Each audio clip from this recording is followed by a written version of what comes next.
यज्ञ की शुरुआत हुई थी ओम के ध्वनि से और अंत में भी ओम का ध्वनि चलेगी। एक ओम है जो प्रश्न पूछता है हु एम आई, मैं कौन हूं, और फिर पूरी ब्राह्मण जीवन की यात्रा उसकी रियलाइजेशन में बीतती है, आखिर मैं कौन हूं। और फिर जब अंत तक रियलाइजेशन आता है मैं ये हूं, हम सो हम, तब दोबारा ओम की ध्वनि लगती है और समाप्ति हो जाती है। तो राजयोग का लक्ष्य का क्या है? राजयोगी जीवन में आए हैं, इसका पर्पस क्या है? सभी को पता है क्या है पर्पस? संपूर्ण बनने के और पवित्र बनना और दिव्य बनना, और अभी मैंने जवाब नहीं सुना है। बाप समान बनना, ठीक है, और स्वराज्य अधिकारी बनना। बाप आए हैं हमको मदद देने के लिए। हमने बहुत समय से अपनी राजधानी को खोया है, पता भी नहीं है कि हम राजा थे। कहाँ गई वो राजधानी, वो भी पता नहीं है। ऐसे भटकते हुए फिर बाबा ने चुना है ना, और बाप की याद से फिर आत्मविश्वास बैठता है। हाँ, मैं वो ये आत्मा हूं, ओरिजिनल अनादि आदि आत्मा हूं। वो स्मृति याद आती है ना, मैं कौन हूं और मैं किसकी हूं। नहीं, तो पर्पस है राजयोगी बनने का कि एंड रिजल्ट में खुद की सेल्फ मास्टरी चाहिए। हम ये रास्ते पे चल रहे हैं। ज्ञान भी मिल रहा है बुद्धि को ठीक, बुद्धि का बर्तन को साफ रखने के लिए, निर्णय शक्ति बढ़ाने के लिए। राजा की निर्णय शक्ति होती है ना, योग बल जमा किया है ताकि गुण शक्ति जमा हो, ताकि हर चीज से पीस, पेशेंस, टॉलरेंस, प्यार से हम सामना कर सकते हैं। राजधानी ऐसे नहीं आएंगी हाथ में। राजा यहां बैठा है लेकिन प्रजा कुछ और करती है। मिनिस्टर्स कौन है राजा के? कौन है मिनिस्टर्स? आत्मा तो राजा है, मिनिस्टर्स कौन है? मन, बुद्धि, संस्कार। प्रजा कौन है? अच्छा, अभी आप ये सिनारियो समझो कि एक दिन एक राजा था अपनी राजधानी में। बहुत अच्छा राजा था, बहुत प्यारा, बहुत लविंग, जैसे कोई एक बाप होता है ना, उस भावना से अपनी राजधानी को चलाता था। लेकिन पता नहीं थोड़े समय के बाद उसको वैराग्य बहुत हो गया, फिर कुछ अच्छा ही नहीं लगे। तो इसने एक दिन रात को अपने कमरे से निकला, बाहर गया, वस्त्र चेंज किया और निकल गया अपनी राजधानी से। नेक्स्ट डे सवेरे सभी ढूंढ रहे हैं राजा कहाँ है, कमरे में नहीं है, आया नहीं है, कहाँ है वो। मिनिस्टर्स भी सारे जगह ढूंढ रहे हैं, प्रजा में आवाज़ पहुंच गई है, प्रजा में भी हलचल हो गया है, हमारा राजा आखिर कहाँ गया। फिर धीरे धीरे इतना कोशिश किया, राजा को ढूंढा, मिला नहीं, गायब हो गया। फिर थोड़े समय के बाद कईयों ने एक्सेप्ट किया, चलो वो आएगा ही नहीं, अभी छोड़ दो ना। तो मिनिस्टर्स ने फिर कंट्रोल लिया। अभी एक मिनिस्टर दूसरे से बने नहीं, वो दुख लिया ना मैं कि हमारा राजा चला गया। राजा था तो हम राजे की बात सुनते थे ना, वो ऑर्डर देता था हम और मानते थे। अभी एक मिनिस्टर दूसरा मिनिस्टर का ऑर्डर मानेगा क्या? वो तो सामान वाले हैं, सामान वालों में कंपटीशन होती है, तो कंपटीशन शुरू हो गई। एक कुछ और बोलता था, दूसरा कुछ और बोलता था, तीसरा कुछ और करता था। तो फिर आपस में मिनिस्टर्स के आपस में संघर्ष शुरू हुआ।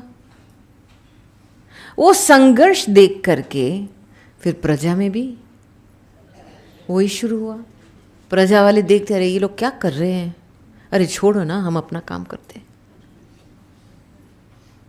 इसको जो हम आज कहते हैं डेमोक्रेसी प्रजा के ऊपर राज्य, हर एक अपने मत पे चल रहा है, जो करना है वो कर रहे हैं, है ना। अभी वो राजा बहुत समय के बाद, पता नहीं उसकी स्मृति परिवर्तन होती है, गायब होकर कहीं ढूंढने के लिए गया था। बहुत समय के बाद जब थोड़ा बूढ़ा हो जाता है, तब सारी दुनिया देख ली, तब उसको दूसरी वैराग्य आया, नहीं अभी ये मैंने क्या छोड़ा, अभी मैं वापस जाऊं मेरे घर में। आया वापस अपनी राजधानी में, और क्या देखा, क्या देखा होगा? गड़बड़ी, करप्शन, कंपटीशन, कंपैरिजन। जो अच्छी तरह से राजधानी छोड़ के गया, ऑर्डर वाली राजधानी थी, वापस आया तो झूठ, चोरी, निंदा, बहुत कुछ हो रहा था। तो वो तो बूढ़ा हो गया था, किसी ने उसको पहचाना भी नहीं, और ऐसे उसके टूटे फूटे कपड़े थे। तो गया राजधानी में, कहते हैं मैं आ गया वापस। सभी हंस रहे इसके ऊपर, तुम कौन हो बूढ़ा, क्या आ गया है वापस, तुम अपने आप को राजा समझते हो, तुम पागल हो, जाओ बैठ जाओ साइड में। धीरे धीरे उसने एक एक के साथ संबंध रख करके एक एक का दिल जीता। धीरे धीरे आखिर ऐसे थोड़े गिनने चुनने लोग थे जिन्होंने उसको पहचाना कि यही वो राजा है। धीरे धीरे मिनिस्टर्स भी नहीं एक्सेप्ट करते थे। अभी मिनिस्टर के हाथ में पावर है तो क्यों एक्सेप्ट करे? लेकिन एक बुद्धि ने पहचान लिया कि ये वो राजा है, उसको आने दो वापस। जब वो सीट पे बैठा, ऐसे नहीं कि उसके प्रॉब्लम सारे खलास, बुद्धि मिनिस्टर ने पहचान लिया कि ये आत्मा है, जरूरी है, चलो उसको सीट पे बिठाओ। लेकिन सीट पे निकालने से भी बहुत लोग बैठे हैं, है ना, क्योंकि राजधानी ऐसे बन गई है ना।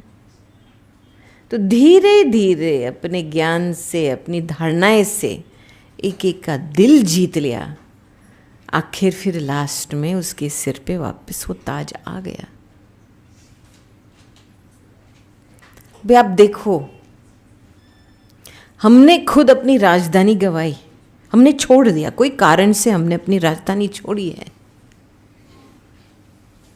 जो बाबा ने दिया हुआ वर्षा था उसको कहाँ गंवा दिया। अभी वापस जब बाप आते हैं और स्मृति दिलाते हैं, आत्मा तुम कौन हो, तुम कौन हो, कैसी आत्मा हो, तो फिर क्या होता है? उस स्मृति जागृहा में वो ही हूँ। लेकिन अब जब हम सीट पे बैठने की कोशिश करते तो फिर क्या होता है? ठोसा लगता है। एक सेकंड के लिए बैठते हैं, अच्छा लगता है, फिर ध्यान डाइवर्ट हो जाता है ना। माया इतने गोल्डन रूप में आती है, आकर्षण करती है, आपको सीट से उतारती है। किसी ने कुछ बोला, अपसेट हो गए, सीट से उतरे। तो ज्ञान से और केवल 1 मिनट की रियलाइजेशन से काम नहीं होगा, ये बहुत काल का पुरुषार्थ चाहिए। आपको एक बैकबोन चाहिए अपनी सीट पे बैठने के लिए, और वो है ईश्वर। नहीं, ईश्वर की ताकत, बल, सहयोग, श्रीमत सब बाबा में है। हाँ? तो उसकी मदद से हम फिर राज तख्त को प्राप्त करते हैं और वो स्वराज्य अधिकारी सेल्फ मास्टर्स बन रहे हैं। इसलिए याद को फरियाद नहीं बनाओ। ये जो आदत है ना भक्ति मार्ग की, बहुत आदतें भटकते हुए बहुत बुरी आदतें हमने एडॉप्ट किए हैं। फरियाद की, मैं क्या हूँ, मैं कुछ नहीं हूँ, मैं वैसी हूँ। इसकी कमेंट्री बहुत चलती है यहाँ पे। तो ये पहला सब्जेक्ट समझने से कि मेरा लक्ष्य है स्वराज्य अधिकारी बनना है, तब हम संपन्न संपूर्ण अवस्था का सोच सकते हैं। ये बात समझ में नहीं आई है कि हम सेल्फ मास्टरी के रास्ते पे चल रहे हैं, तो संपन्नता बहुत दूर है। बस ऐसे ही किसी के सहारा लेकर के चल रहे हैं। नहीं, कोई ऐसी आत्माएं हैं जो बिल्कुल नशे में रहती है, जल्दी अशरीरी होकर के अपने स्वराज्य, रूलिंग पावर, कंट्रोलिंग पावर, उसमें वो सदा उनकी एफर्ट रहती है। लेकिन कई ऐसे बच्चे होते हैं जिनका कभी कभी का खेल होता है, भले नॉलेजफुल है लेकिन पावरफुल नहीं है ना। ज्ञान बहुत है लेकिन पावर नहीं है, तो कभी ऊपर कभी नीचे का खेल में टाइम, मनी, एनर्जी वेस्ट होती है। भी आप मुझे बताइए, संपन्न अवस्था की निशानी क्या है? आप थोड़ा 1 मिनट के लिए आपके नोटबुक है ना, पेन लेकर के नोट कीजिए। संपन्न अवस्था की निशानियां क्या है? एक एक बताओ, हाथ ऊंचा करके, खड़े होकर के बताओ। खड़े हो जाओ। स्थिरता जी, वो तो रिजल्ट है, बाप समान बना, लेकिन निशानियां क्या है जी? धैर्यता, हाँ, स्वराज्य अधिकारी बनना वो तो एंड रिजल्ट है। क्या? इच्छाओं से मुक्त, दृढ़ता, इच्छा मात्रम वो आ गया पीछे। 1 मिनट, क्या? आत्मा शक्तिशाली बनेगी जी, बोलो बोलो। सदा संतुष्ट, निर्माणता, पीछे कर्मातीत, क्या? समाधान स्वरूप, अच्छा। नष्ट मोहा, अच्छा जी। एकाग्रता जी। सहनशीलता, वो धैर्यता तो आ गई बात।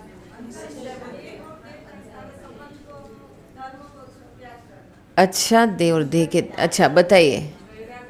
वैराग्य, नम्रता, पीछे संतुष्टता तो आ गई। जो बातें आ गई वो रिपीट नहीं करनी है। बताइए क्या? हमेशा दातापन, नम्रता। अच्छा, अभी बात सुनो, आपने अच्छी अच्छी बातें सुनाई है, ठीक है। जी बताइए।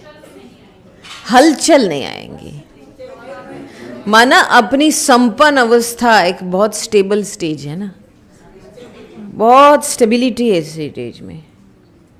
कोई चीज़ का इफेक्ट नहीं होता है इसके ऊपर।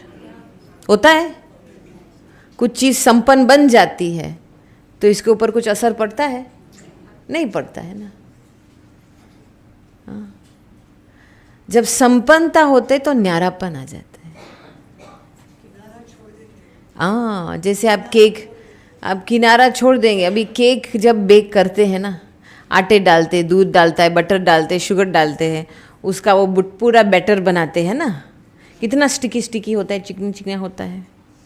फिर आप उस बैटर को टिन में डालते हो, केक का टिन आता है, ठीक है, उसको अवन में डालते हैं, 40 मिनट तक रखते हो ना अवन में, ठीक है। फिर जब वो रेडी होता है केक, तो क्या होता है, कैसे पता चलता है? पूरे साइड को से किनारा हो जाता है ना, माना पक गया है ना।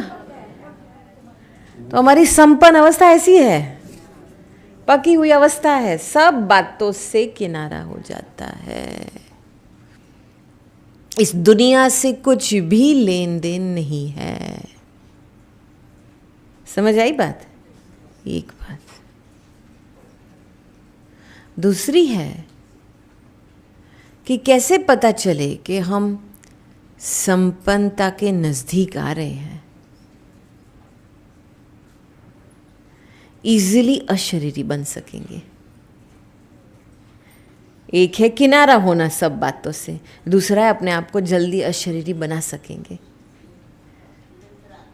ये एक निशानी है कि आप संपन्न अवस्था के और चल रहे हैं। टाइम नहीं लगेगा अशरीरी बनने के लिए।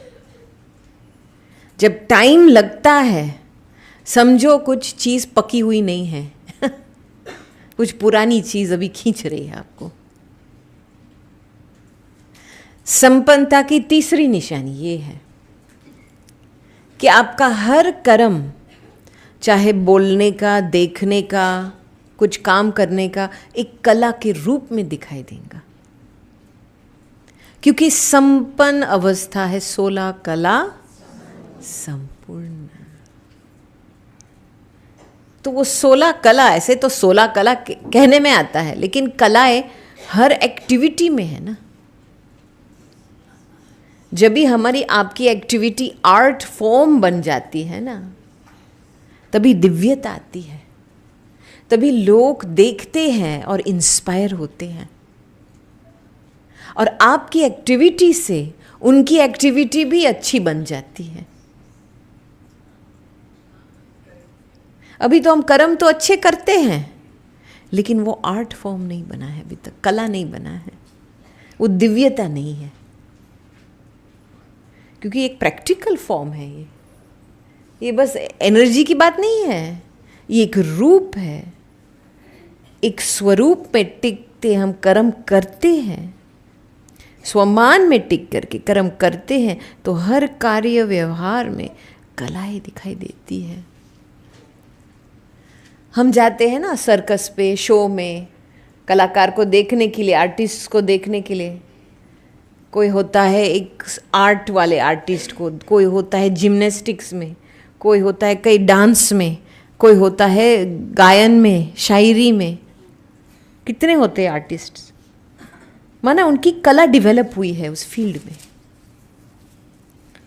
तो हमारी कला किस आधार से डेवलप होती है? जब भी हम श्रीमत के आधार से चलते हैं,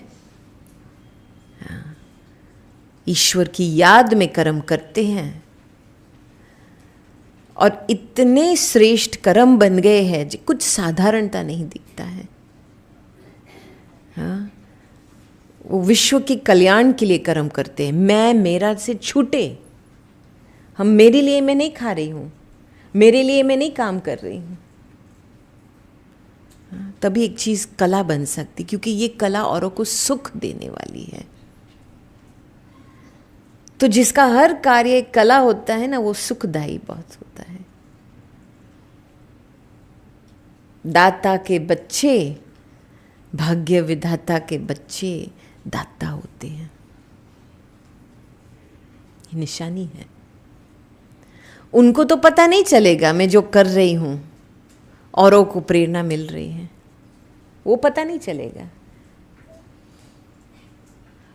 मैं अभी कनाडा में थी थोड़े समय के लिए, तो वंडर की बात ये थी कि एक माता थी मुझे मिली, बहुत पुरानी है वो माता, वहाँ की फाउंडेशन सेवा में, अच्छी गुजराती माता है, लेकिन इसकी आंखें इतनी चमकती हुई थी। मैंने बोला आप क्या तपस्या कर रहे हैं, ऐसे लग रहा है कि शिव बाबा आपकी आंखें में घूम रहा है, इतनी चमक आ रही है आपकी आंखें में। कहती दीदी मैं क्या बताऊँ, इतना बाबा मुझे मदद करता है, इतना मदद करता है। वो हालांकि कितने 40 साल से ऊपर तो हुए हैं ज्ञान में उसको। जब शुरू शुरू में ज्ञान में आए तभी उनका युगल एक्सेप्ट नहीं करते थे, मानते नहीं थे पवित्रता के कारण। लेकिन इसने बहुत एक नियम बनाया था, कुछ भी हो जाए मुझे पवित्र रहना है। बाबा मिल गया तो सब कुछ मिल गया। एक दिन क्या हुआ, वो घर पे थी, अपना वॉशिंग कर रही थी, साड़ी उतारी थोड़ी और मशीन में डाल रही थी। पीछे से वो आया उसको भाकी पहनने के लिए, और जैसे नज़दीक आया बीच में ब्रह्मा बाबा आ गए। तो ये थोड़ा पीछे हट गया। फिर इसने जोर से चिल्लाया, अरे ये कौन है ये बूढ़ा काका जो सारा दिन तेरे आसपास घूम रहा है? नजदीक भी नहीं आने दिया।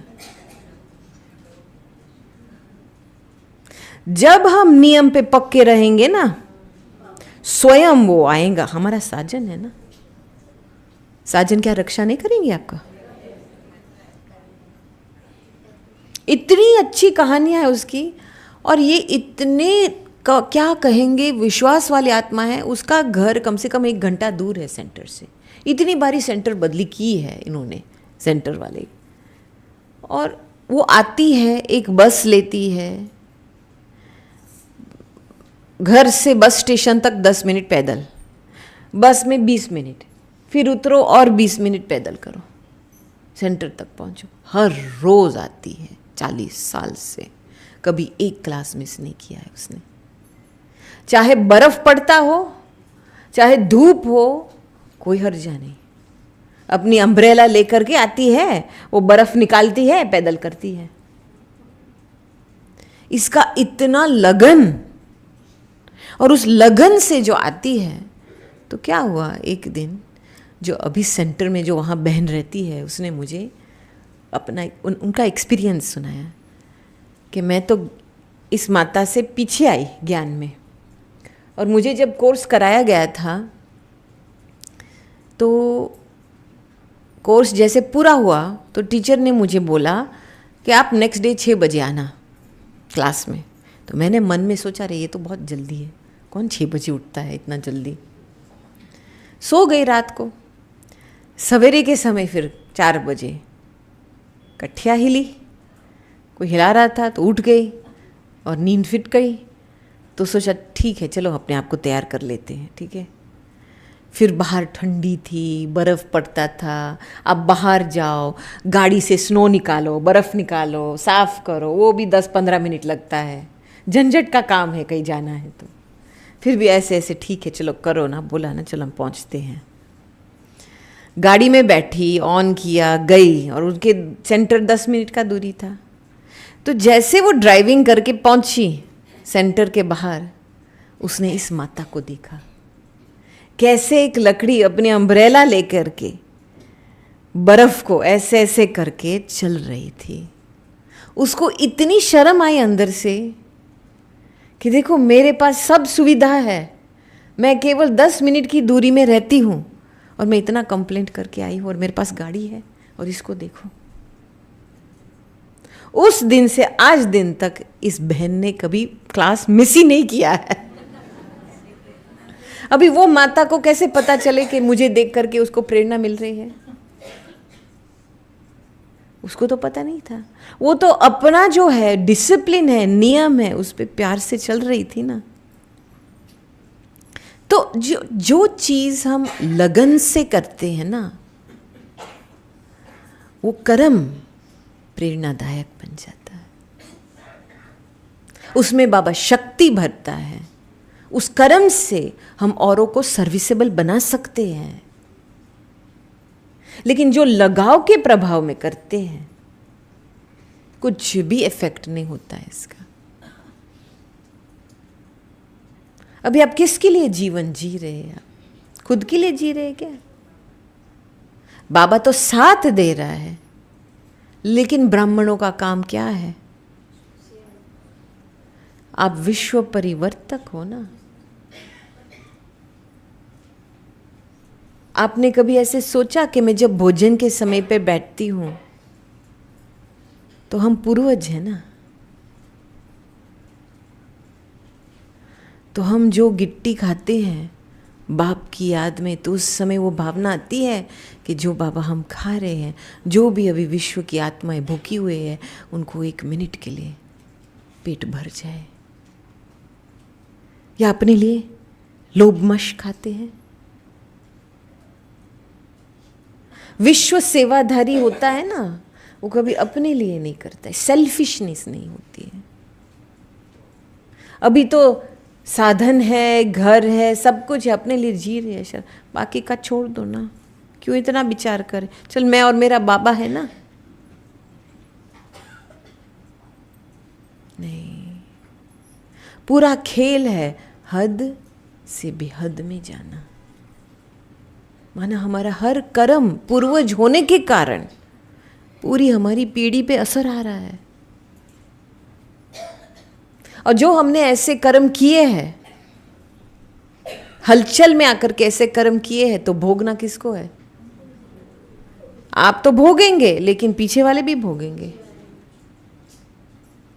वो भी हलचल में आकर के कुछ और विकर्म करेंगे, तो आपको भी उसका हलचल भी भोगना पड़ेगा। इसलिए सोच समझ के, अलर्ट होकर के ब्राह्मण जीवन में चलना है। बहुत केयरलेसनेस है, बहुत अलबेलापन है। देखेंगे ना, चालू रखेंगे ना, इसमें क्या हर्जा, थोड़े बहुत मोटी बातें ऊपर नीचे होती है ना, ठीक है, ऐसे चलते रहो और ही डगमग हो जाएंगे। तो एक रिस्पॉन्सिबिलिटी से जो हम कार्य उठाते हैं ना, अपनी अवस्था को स्थिर, एक्यूरेट बनाने के लिए। आज सवेरे में भी बोला, देखो आप एक दीवार है, दीवार में ईंट है ना, हम किले हैं, दीवार से किले के दीवार होते हैं ना, चारों तरफ ईंट है ना। अभी एक ईंट थोड़ी हिलेंगी तो दीवार का क्या होगा? हाँ, हिल जाएगा ना, वीक बन जाएगा ना, और फिर गिरने की संभावना है ना एक ईंट से। तो आप अपने आप को इतना तक रिस्पॉन्सिबल समझते हैं कि हमारी अवस्था मजबूत रहेंगी तो किला मजबूत रहेगा, और हमारी अवस्था डगमग होंगी तो दीवार भी कमजोर हो जाएगा। ये सोचने की बात है। जब आपको इतना तक रिस्पॉन्सिबिलिटी अंदर से आती है, तब आप अपने संपन्न अवस्था की ओर जा सकते हैं। रिस्पॉन्सिबल आत्मा होना आप नहीं, तो उस रिस्पॉन्सिबिलिटी से, श्रीमत के लगाम से हम फिर मन के घोड़े को वश कर सकते हैं। कुछ भी है सहन करके चलना है, क्योंकि हमारी स्थिरता से पीछे वाले आने वाले के लिए सहज बन जाता है, रास्ता सहज दिखाई देता है, उनको कष्ट नहीं पहुंचता है। समझ में आई बात? ये गहरी गहरी बातें हैं मैं जो सुना रही हूं अभी। ये एक बहुत रिस्पॉन्सिबिलिटी अंदर आपको जागृत उठाने वाला। रिस्पॉन्सिबिलिटी तो कार्य इसका है, लेकिन रिस्पॉन्सिबल रहना मेरा काम है। मुझे रिस्पॉन्सिबिलिटी उठानी नहीं है, वो उसका काम है, लेकिन रिस्पॉन्सिबल तो रह सकती हूँ ना हर कर्म में, कार्य में। और कर्म को श्रेष्ठ कर्म बनाने के लिए बिल्कुल संपूर्ण बुद्धि चाहिए, समर्पण बुद्धि चाहिए, हर बात में समर्पण भावना। देखो, कोई कलाकार होता है, आर्टिस्ट होता है स्किल के फील्ड पे, तो किसी से तो सीखा होगा ना, कितने घंटे तक प्रैक्टिस की होंगी ना, तब जाकर के वो एक्टिविटी एक कला बन जाती है ना। उस बात में प्रैक्टिस करते करते करते फिर कला बन जाते हैं। तो ज्ञान मार्ग में भी सेम है। ईश्वर इतना ब्यूटीफुल है और हमको ब्यूटीफुल बना रहा है। बच्चे ऐसे सोचो, अपने सीट पे बैठ करके ऐसा कार्य में करो, ऐसा व्यवहार करो। इसलिए तो श्रीमत दे रहा है ना। लेकिन वो श्रीमत तब काम में आएगा जब समर्पित बुद्धि होंगी। क्या है, अभी भी समर्पण भावनाओं में कंप्लीट भावना नहीं है। अपना दिमाग बहुत चलाते हैं,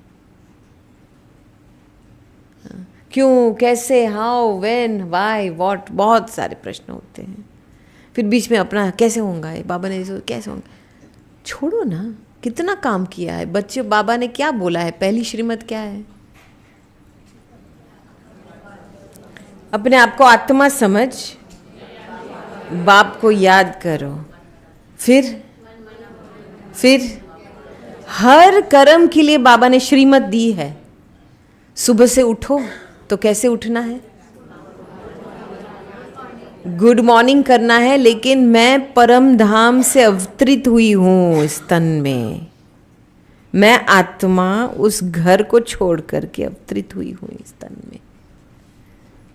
आत्मा की भान से शुरू करना है ना दिनचर्या। ऐसे नहीं, भक्ति मार्ग में भी हम गुड मॉर्निंग करते थे बाबा को, लेकिन सोल कॉन्शियस स्मृति तो नहीं थी। नहीं थी ना। तो बाबा हमको हर कार्य, स्वराज्य की सीट पे बैठ के हर कार्य करेंगे ना, वो कार्य कला बन जाएंगे। सीट छोड़ के आप कुछ भी काम करेंगे ना, उसका असर नहीं पड़ेगा, कुछ भी नहीं पड़ेगा। अच्छा, मैं अभी आपको कुछ कराती हूँ, ठीक है? आप कितने समय तक सीट पे बैठे हो? अभी 1 घंटा हो गया ना? 1 घंटा तो हो गया ना। 6 बजे है ना? कितने बजे है? 5:30 बजे। तो 1 घंटा से तो बैठे हैं ना। अच्छा, आप 3 बारी उठो और बैठो। 3 बारी उठो, बैठो।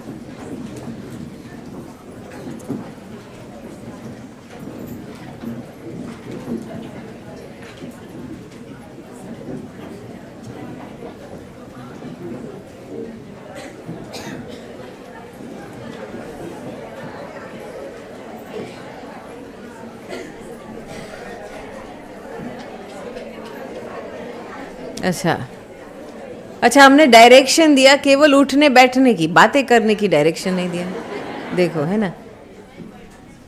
अच्छा, हो गया ना? ठीक है, थोड़ी एक्सरसाइज मिल गई ना। अभी अलर्ट होकर के बैठो।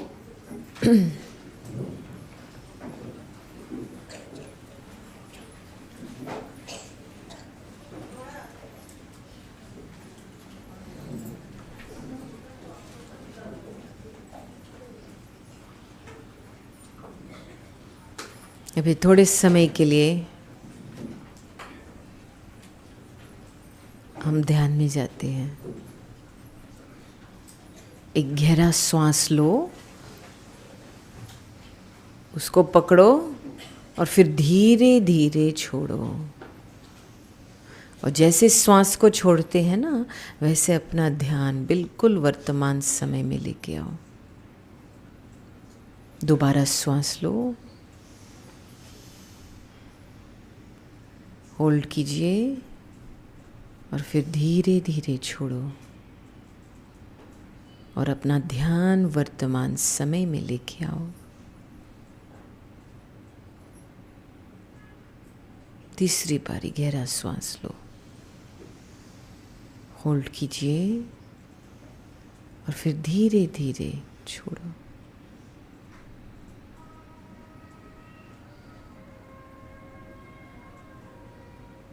और श्वास को बिल्कुल रिलैक्स रखो। और इस वर्तमान समय में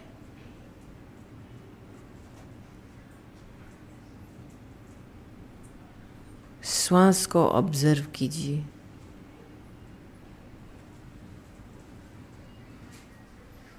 ये कितनी नेचुरल फंक्शन है शरीर का।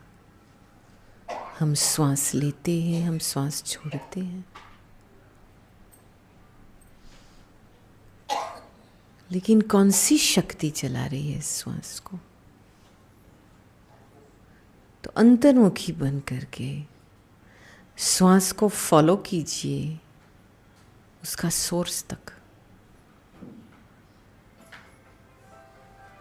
अपने आप को अंदर से महसूस कीजिए, फील करो अपने आप को अंदर से। एक अति सूक्ष्म शक्ति है अंदर,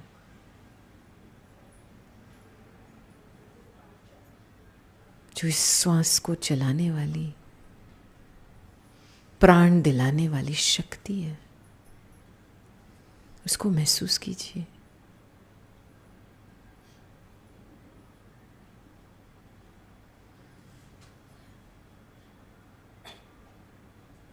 अभी उस शक्ति को एकाग्र कर लो। सारे बॉडी से वो शक्ति ऊपर जा रही है और भ्रुकुटी के बीच में वो शक्ति एकाग्र हो रही है।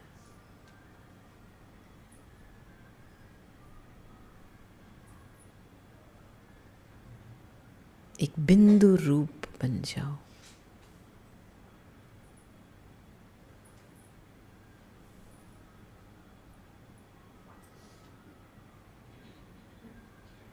नाम रूप देश काल व्यक्तियों सब कुछ भूल जाओ। बस मैं आत्मा, एक चैतन्य शक्ति, शांत चित आत्मा।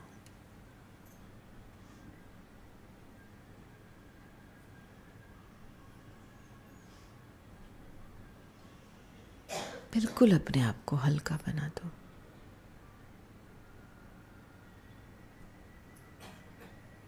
मैं आत्मा, बिंदु रूप आत्मा हूं।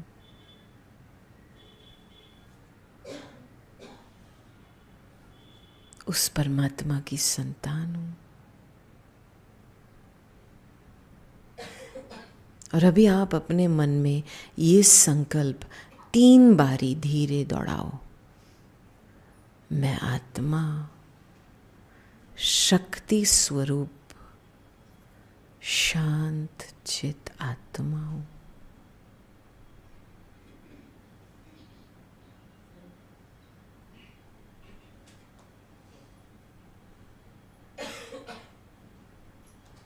मैं आत्मा, शक्ति स्वरूप, शांत चित आत्मा हूं।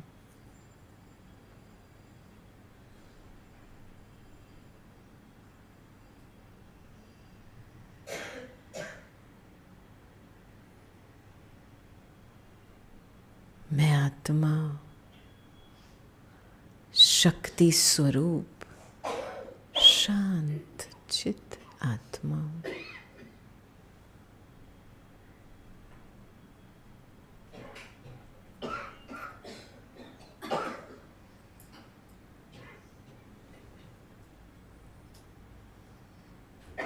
मैं आत्मा अपनी सीट पे विराजमान हूं।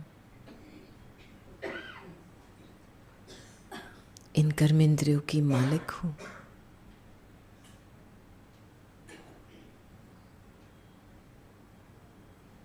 अभी मैं आत्मा अपने चॉइस से एक संकल्प रचती हूं। मैं आत्मा इस शरीर को उठाऊंगी और मैं आत्मा इस शरीर को बिठाऊंगी। तो अभी आप 3 बारी उठेंगे और 3 बारी बैठेंगे, लेकिन बीच में ये संकल्प करके मैं आत्मा इस शरीर को उठा रही हूँ, फिर मैं आत्मा इस शरीर को बिठा रही हूँ। शुरू कीजिए।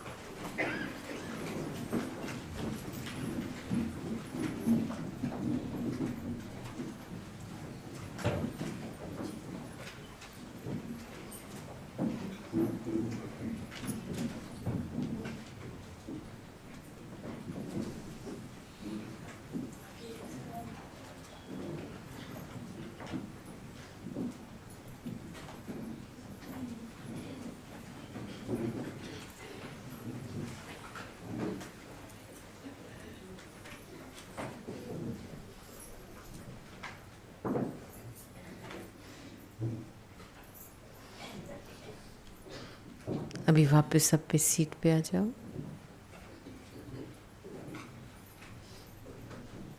और जो कर्म अभी किया है उसको भूल जाओ।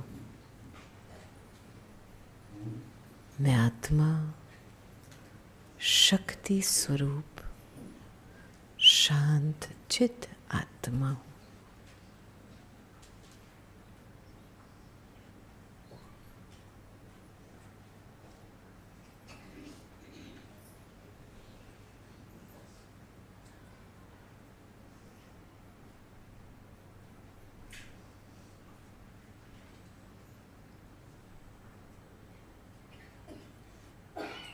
ओम शांति।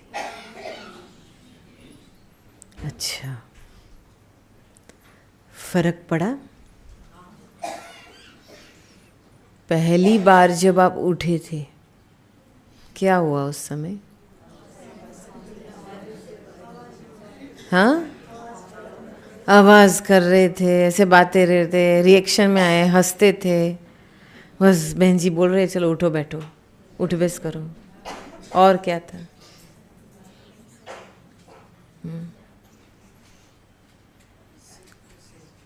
हाँ, भारी लग रहा था पहले पहले, चलो बोल रहे बहन जी अरे मेरे टांग दर्द हो रहे हैं, धीरे धीरे उठो नीचे। फिर दोबारा जब उठे नीचे तो क्या लगा? अच्छा लगा और हल्का लगा। किसको हल्का लगा? देखो, एक्शन सेम लेकिन स्मृति का बदलाव। कॉन्शियसनेस, जब आप सीट पे बैठ के कुछ कार्य करेंगे ना तो जैसे किया ही नहीं, उसका असर रहा क्या? नहीं रहा ना, स्थिर रहे ना। देखो, ये छोटा सा माइक्रो शिफ्ट का परिवर्तन करना है। हे आत्मा, अपने आप को आत्मा समझ मुझे याद करके कार्य करो। तभी आप कितने रॉयल्टी से उठे नीचे, इतना अच्छा लग रहा था, शानदार लग रहा था ना, जैसे एक रॉयल सभा है ऐसे लग रहा था। पहली बार ये लग रहा था कि मार्केट में बैठे हैं,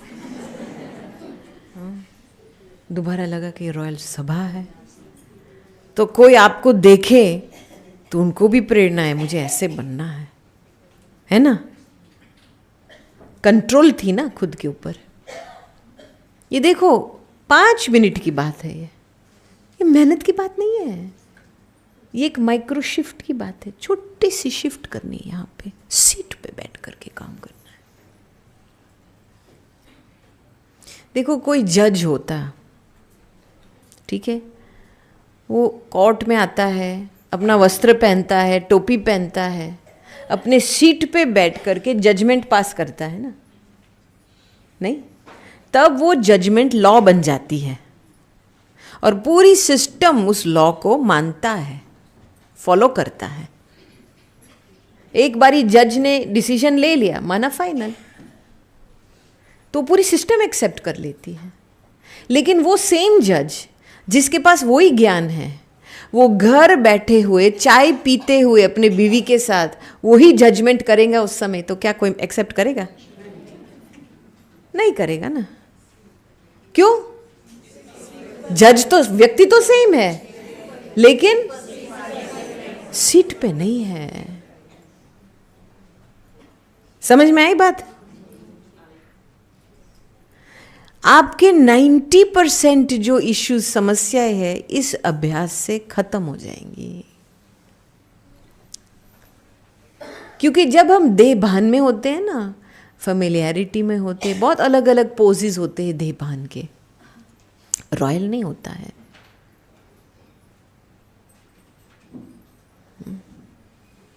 बहुत फेमिलियरिटी होती है देह भान में। आत्म अभिमानी अवस्था में रिस्पेक्ट होता है, प्रेम भावना होती है, ये नेचुरल होता है। ये आपने अभी जस्ट अनुभव किया ना, एक हल्कापन होता है। आपने किसी को देख करके तो उठे नहीं ना, पहली बार जब उठे तो सोचा चलो ये उठ रहे, चलो हम उठ जाए। ये देह भान, सभी को देख देख करके कर्म करते हैं। देखा देखी कहते, बहुत है इंडिया में देखा देखी। ये देह भान।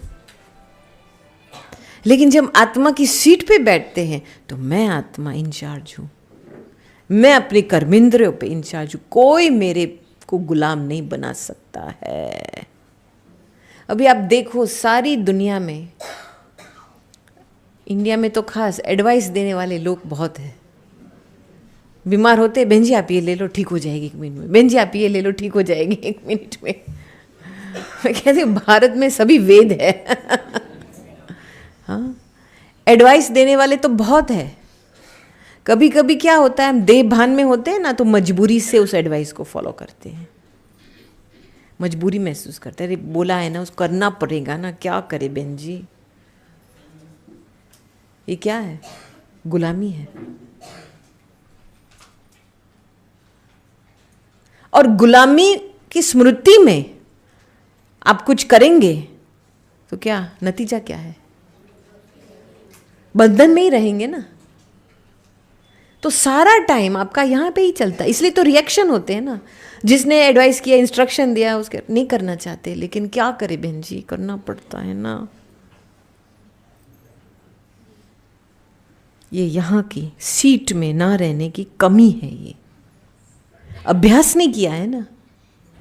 बाबा हमको ये पहला फाउंडेशन मजबूत करा रहा है हमारे लिए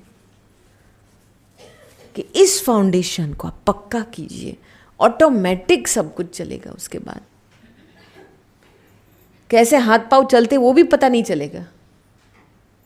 मजबूरी महसूस नहीं करेंगे, अधीनता महसूस नहीं करेंगे। आपके सारे रिएक्शंस आ रहे हैं देह भान के कारण। आप सीट पे नहीं बैठे हो ना, तो आप अपनी चॉइस से वो कार्य नहीं कर रहे हैं। चलो दीदी ने हमको बुलाया, इनविटेशन दिया, लास्ट ईयर तो बहुत बिजी था, ठीक है, लेकिन इस ईयर भी बिजी है, लेकिन मैंने निर्णय किया कि मुझे जाना है, कुछ कैसे भी हालत हो मुझे जाना है। मैंने अपने निर्णय लिया ना, तो मेरा पूरा व्यर्थ खत्म। अपना सेटिंग कर लिया ना, अपनी चॉइस से मैंने किया ना, किसी के कहने से नहीं कर रही हूं।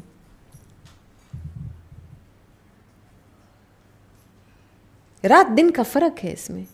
तब जाकर के आप स्वराज्य अधिकारी बन सकते हैं।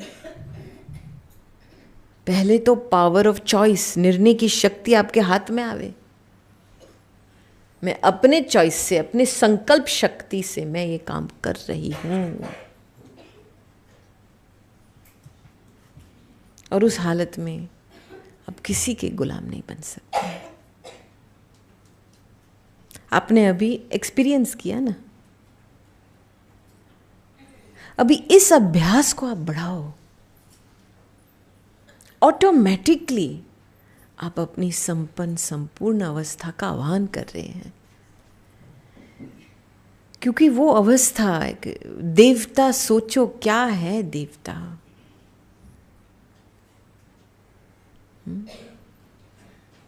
इतनी प्योर अवस्था है, इतनी रॉयल है, सिंपल है, प्रेम भरी आंखें, मीठे शब्द, हमारे कर्म औरों का उद्धार करे ऐसा कर्म, बिल्कुल अहिंसा, अहिंसक है, किसी को दुख नहीं देना है कोई भी बारे में। तो ये अभ्यास बढ़ाना है।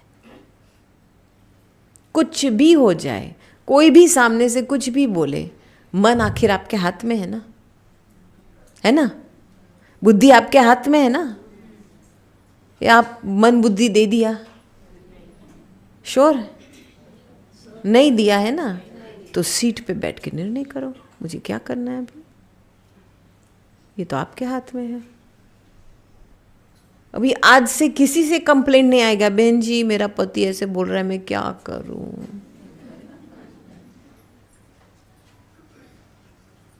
आएगा ये प्रश्न? अभी नहीं। ज्ञान तो मिला है ना, सीट पे बैठ करके काम लो, और इतना सरलता से बाबा भी आह्वान हो जाएंगे, बाबा की मदद भी मिलेगी और वो काम इतना सरलते से होगा।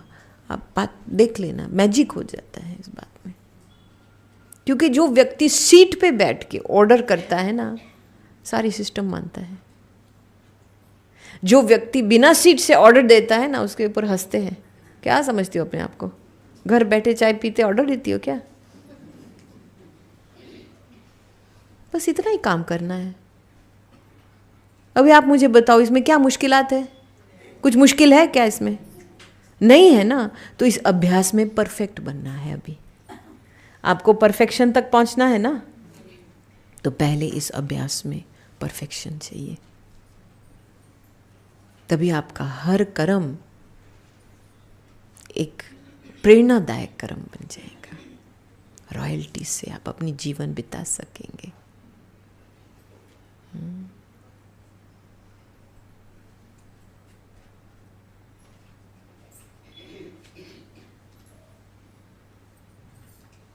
अच्छा, अब किसी के कोई प्रश्न है? जी,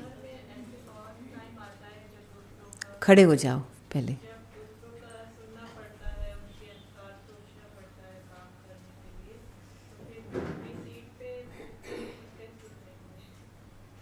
दिन में बहुत बारी होता है क्या?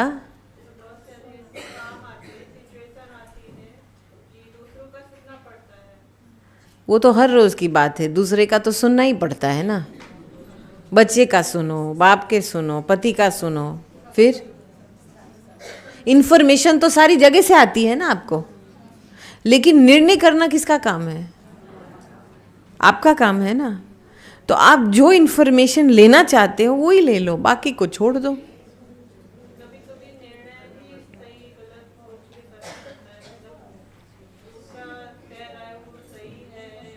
वो तो आप प्रभाव में आ रहे हैं ना।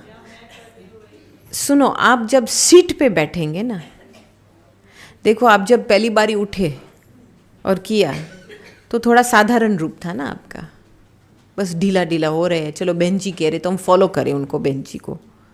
मेरे शब्द का प्रभाव पड़ा इसीलिए आप ऊपर नीचे हुए। लेकिन सेकंड टाइम राउंड वो सारे संकल्प है ना, ये जो आप संकल्प बोले, ये देह भान के सारी संकल्प की आदतें हैं। डर है, विकर्मों का बोझा होने से डर है। बैठो। अभी ये ज्यादातर आप ऐसे सोचेंगे ना, कभी आप अपनी सीट पे नहीं बैठ पाएंगे। ये संकल्प को छोड़ना पड़ेगा आपको। हम जब दादी के पास जाते थे ना, बहुत सारे सेवाओं के फील्ड में कुछ ना कुछ होता है, तो हम दादी को जब समाचार सुनाते थे ना, तो दादी हमारे सोच विचार को करेक्ट करती थी। ऐसे नहीं सोचो।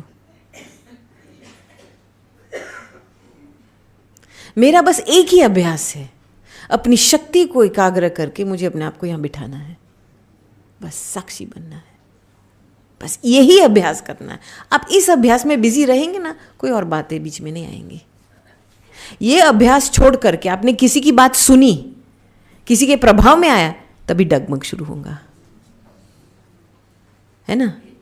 क्योंकि सारा टाइम यही धंधा करते आए हैं ना। अभी वो छोड़ दो ना, वो तो अपना बातें करते टू टू करते रहेंगे ना। मुझे एक शशिबेन की बात बहुत अच्छी लगी। बहुत साल पहले इन्होंने ये कहानी, अभी यूथ के सामने बैठे थे, तो शशिबेन को पता है ड्यूटी दी थी अकोमोडेशन की, पांडव भवन में, ठीक है। तो कई बहनें आई थी, अरे आप ऑफिस में सारा दिन बैठा, आप सेंटर में संभालो ना, आप तो सेंटर लायक हो, सेंटर में जाओ। तो ऐसे ऐसे बहुत सारी बहनें आती थी, ऐसे बोलते थे। तो एक बारी अव्यक्त बाबा को पूछा दीदी ने, दीदी ये लोग बोल रहे हैं, मैं क्या करूं? तो बाबा ने बहुत अच्छी तरह से जवाब दिया, तुम सभी का रिमार्क्स सुनेंगी तो रिमार्केबल नहीं बन सकती हो। रिमार्केबल बनना है ना, तो रिमार्क्स को फुल स्टॉप, सुनो ही नहीं, बोलते रहना।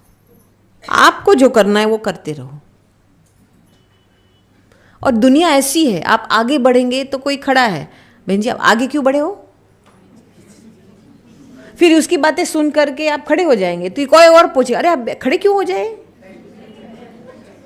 फिर उसकी बातें सुन करके आप पीछे हटते हो, फिर कोई और बोलता है, अरे बहन जी आप पीछे क्यों हट रहे हो?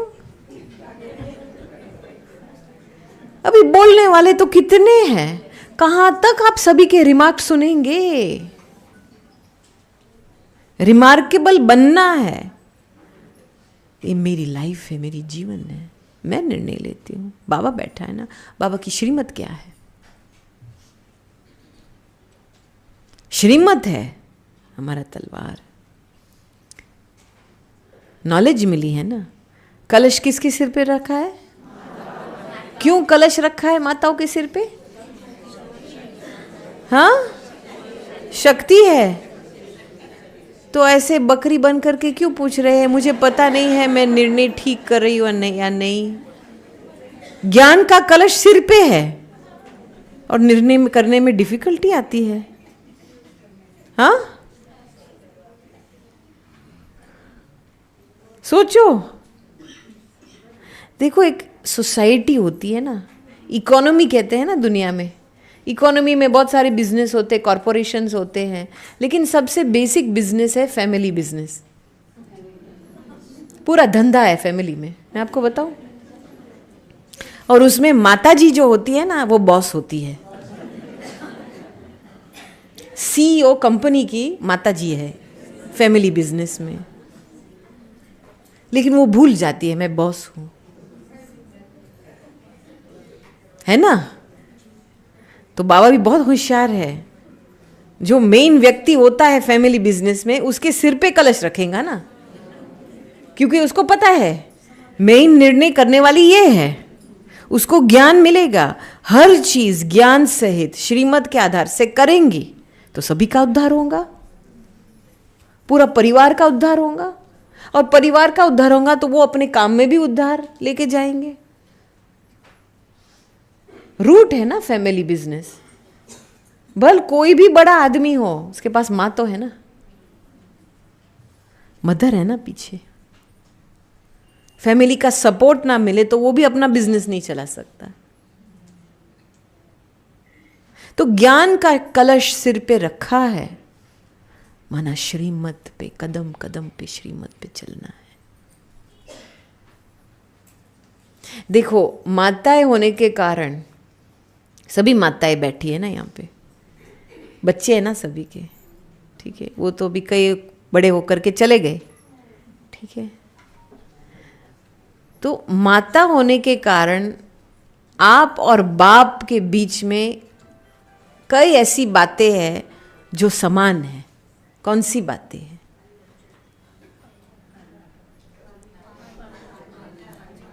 पालना देने का संस्कार है, और क्या? और क्या?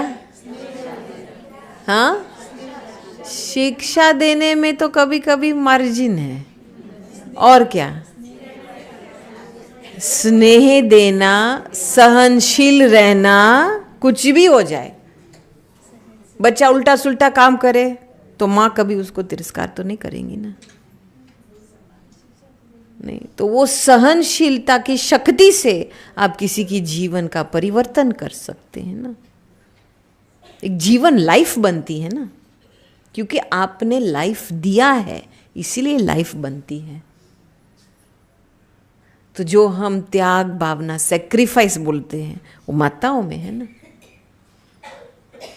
बच्चे होते कितना पेशेंस रखना पड़ता है, बहुत पेशेंस रखना पड़ता है ना। नटखट होते हैं, बातें नहीं सुनते, फिर भी प्यार से चलो समझाओ, प्यार देख करके शांति से समझाओ। कैपेसिटी बढ़ती है ना पेशेंस की, टॉलरेंस की, नहीं। पालना दो, कुछ भी हो जाए, कोई भी टाइम पे भूखा हो तो खाना खिलाना है ना। आप अपना नहीं सोचते, उसका पहले सोचते हैं।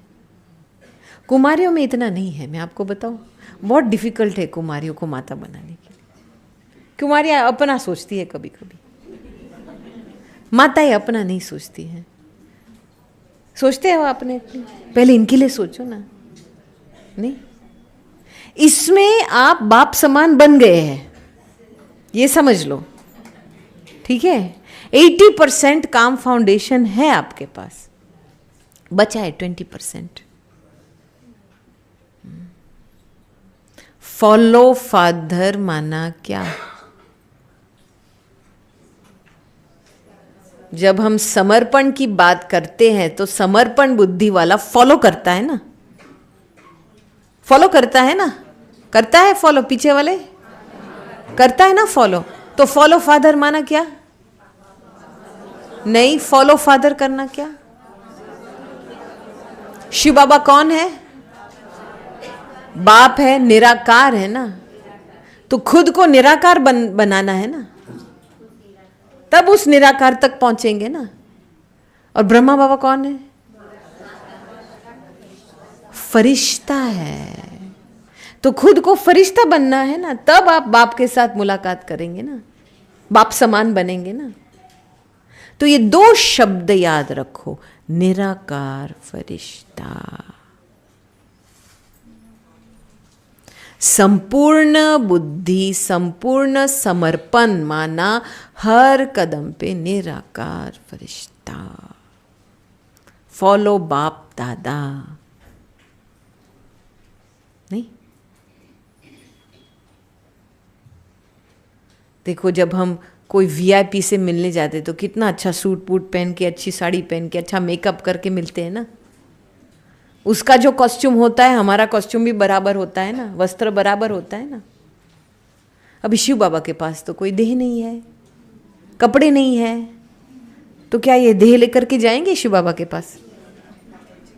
हाँ? नहीं लेके जाएंगे ना, उतारना पड़ेगा ना। तो इस अभ्यास में आपको परफेक्ट बनना है, देह का त्याग करके आपको आत्मा में, निराकार आत्मा।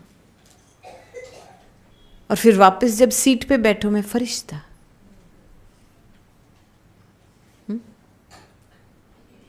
तो ये मंत्र से, निराकार फरिश्ते का मंत्र से बहुत कुछ इजी बन जाता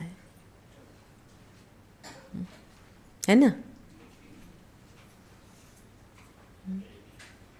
समझ में आई बात? ठीक है, अच्छा, किसी और का कोई प्रश्न है?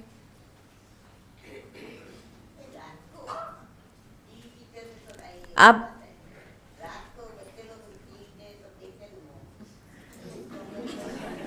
रात को क्या होता है? बच्चे लोग टीवी देखते हैं। अच्छा, टीवी कौन लेके आया है घर में?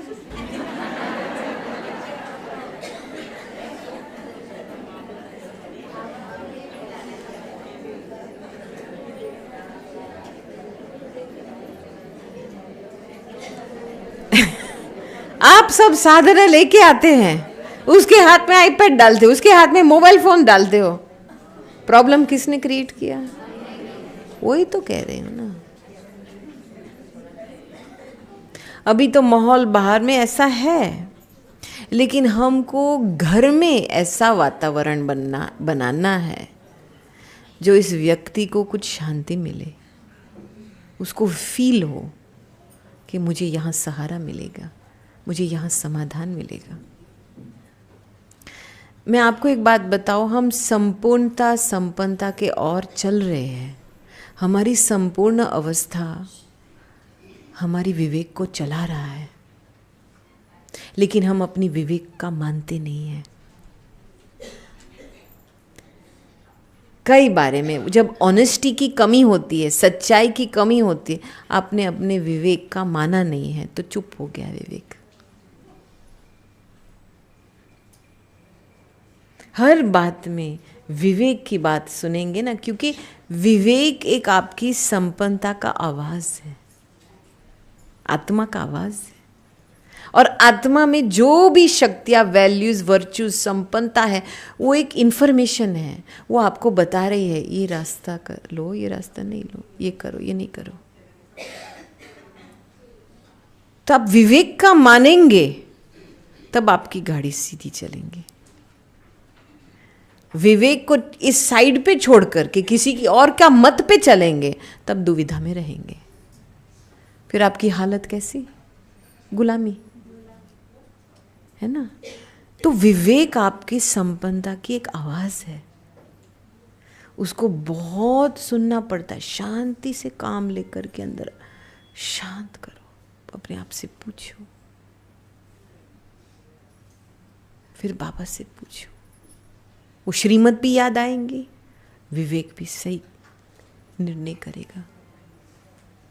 सभी के अंदर विवेक है ना, अभी इसको जागृत करो।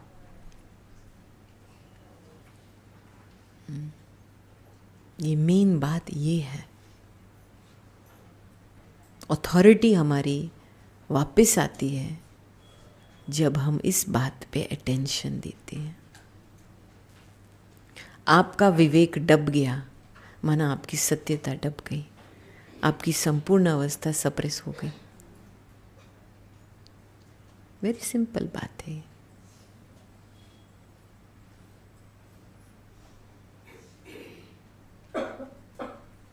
अच्छा, किसी और का प्रश्न?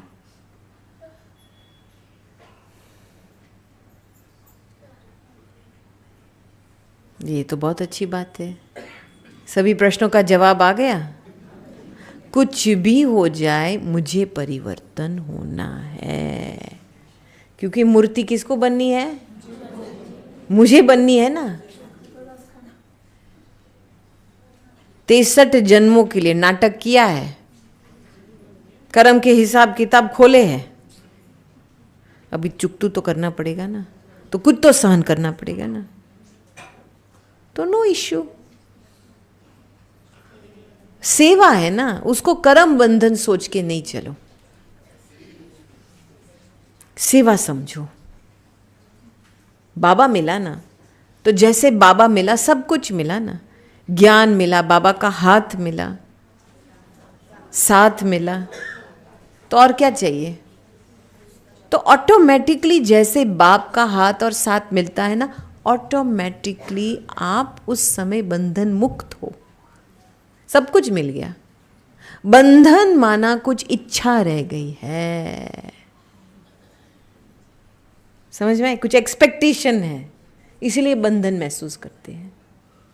लेकिन जब बाप मिल गया और सब कुछ मिल गया, बंधन नहीं, मुझे आपसे कुछ नहीं चाहिए, फिर सेवा शुरू होती है, इसका उद्धार हो, पूरा वृत्ति बदलती है। देखा ना, तब जाकर के दाता बन करके हम संपन्न अवस्था तक पहुंच सकते हैं। समझ में आई बात? लेकिन थोड़ी सी भी इच्छा आकर्षण हुई ना, गए काम के। माया रावण ऐसे ही आते ना, सीता का खेल रामायण की सभी ने पढ़ा है ना, वही उस रूप से आती है, आकर्षण करती है, ध्यान खींचवाती है, कंपैरिजन में आ जाते हैं।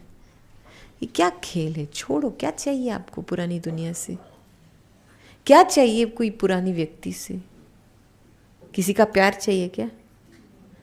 किसी का मान चाहिए क्या? चाहिए? श्योर? नहीं नहीं, वो थोड़ा मेरी तरफ देखे ना, मुझे थोड़ा अप्रिशिएट करे ना, कोई बड़े मुझे पूछे ना आप कैसे हो, कोई मुझे पूछता ही नहीं है।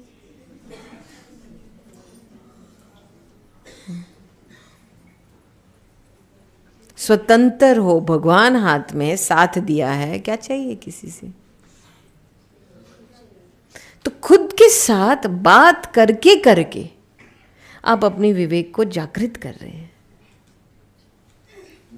देखो, एक बारी क्या था, हम मधुबन से निकल रहे थे, तो हम दादी के पास गए, तो छुट्टी लेने के लिए गए, तो दादी जैसे विष्णु समान लेटी हुई थी बिस्तर पे।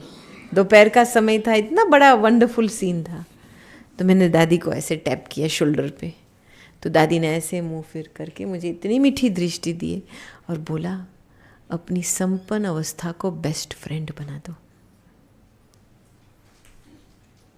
मुझे वो बात दिल में बहुत टच हो गई। संपन्नता को बेस्ट फ्रेंड बना दो। अभी आप बेस्ट फ्रेंड के साथ क्या करेंगे? क्या करेंगे?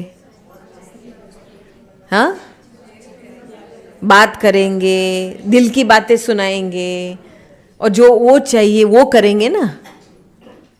बेस्ट फ्रेंड बोलता है चलो हम यहाँ जावे, तो आप जाएंगे ना उसके साथ, उसकी बात भी मानेंगे ना। हाँ, तो वार्तालाप भी होता है ना बेस्ट फ्रेंड के साथ। तो आप अपनी संपन्न अवस्था के साथ टाइम निकाल के वार्तालाप करते हो? हाय, करते हो? और बाबा के साथ कंप्लेंट क्यों करते हैं, वार्तालाप कितना करते हैं? रिक्वेस्ट लेकर के जाते हैं बाबा के सामने, बाबा ये करो ना, ये बच्चे की बुद्धि टच करो ना, पति की बुद्धि टच करो ना। वो सारे रिक्वेस्ट लेकर के जाते, फरियाद लेकर के जाते। लेकिन वार्तालाप माना कुछ ज्ञान का मनन चिंतन, कुछ एक गहरा मीनिंगफुल कॉन्वर्सेशन होना। तो कम्युनिकेशन की जो भी क्वालिटी है ना, वो संबंध का जुड़ाव बनता है उस कम्युनिकेशन के आधार से। तो आप अपनी संपन्न अवस्था के साथ वार्तालाप ही नहीं कर रहे हैं तो संबंध कैसा रहेगा? आप किसी को बोलो हाँ मैं आपको बहुत प्यार करती हूं, लेकिन मेरे पास टाइम नहीं है बात करने का, तो क्या वो व्यक्ति मानेगा? क्या नहीं मानेगा। दादी ऑलवेज कहती थी खुद को ये टाइम दो, मीठी मीठी वार्तालाप के लिए टाइम दो। आखिर तुम कौन है? आप मेरे से क्या चाहते हैं? मुझे आज एक एक्टिविटी करानी थी आपसे, लेकिन बात क्या है कि हर एक को दो दो कुर्सियाँ की ज़रूरत है। एक जो कुर्सी बैठे हुए है और दूसरी कुर्सी एक्स्ट्रा, क्योंकि मुझे वार्तालाप शुरू करवाना था। लेकिन आज मैं आपको होमवर्क दे रही हूँ। आप जब घर जाओ ना तो ये होमवर्क करना है। अपनी संपन्न संपूर्ण अवस्था के साथ एक वार्तालाप शुरू करो, ठीक है? तो अभी मैं आपको सैंपल प्रश्न देती हूं, ठीक है? ये जैसे एक वार्तालाप की शुरुआत करने के लिए। बाकी फिर जैसे आप ऑर्गेनिक कॉन्वर्सेशन करते हो तो और बातें आती है ना, और तो वो भी इंक्लूड कीजिए। तो ये सारे प्रश्न आप नोट कीजिए डायरी में, ठीक है?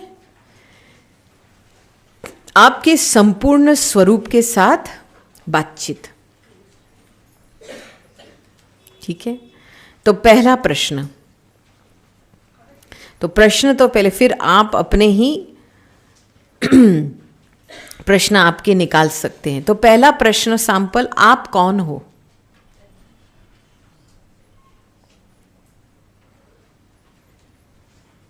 ठीक है। दूसरा प्रश्न, मुझे आपके बारे में क्या जानना चाहिए?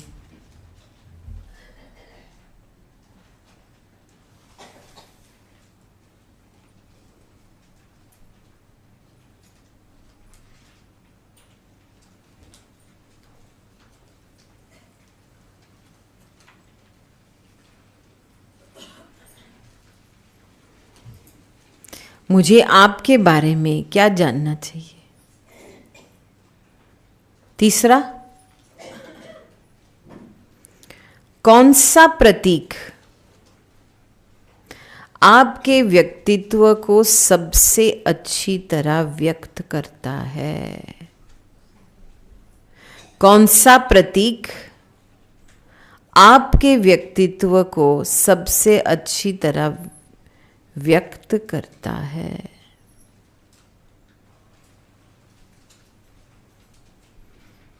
माना प्रतीक, माना कोई सिंबल या कुछ इमेज, लेकिन आप अपने संपूर्ण अवस्था की पर्सनैलिटी की जानकारी करो।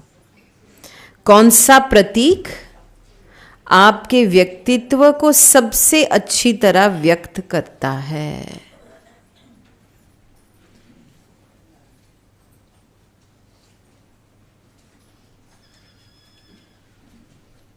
ओके। चौथा, मुझे आपसे क्या प्राप्ति हो रही है?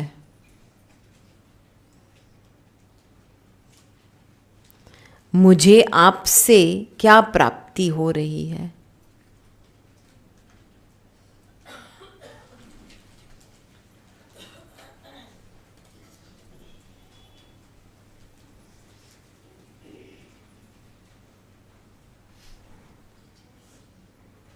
पांचवा,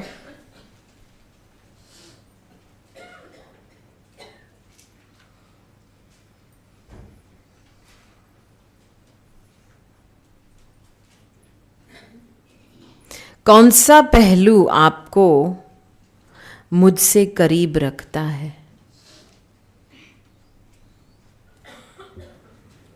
कौन सा पहलू आपको मुझसे करीब रखता है?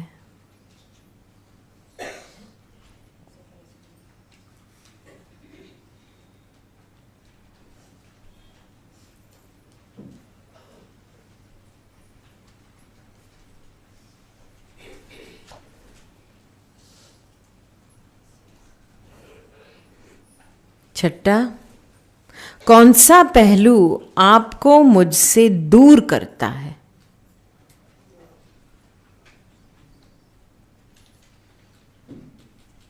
दोनों बातें चाहिए ना। कौन सा पहलू आपको मुझसे करीब रखता है, कौन सा पहलू आपको मुझसे दूर रखता है?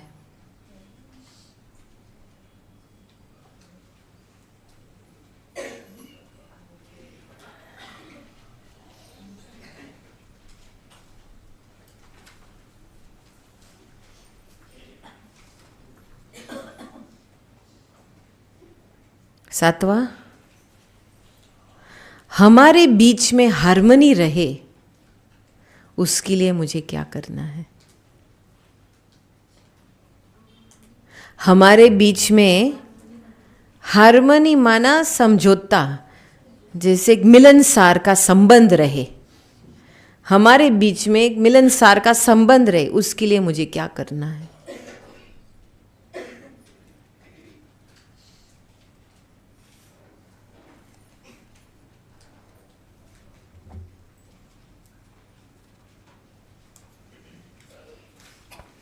और लास्ट प्रश्न, मेरे लिए क्या कोई संदेश है?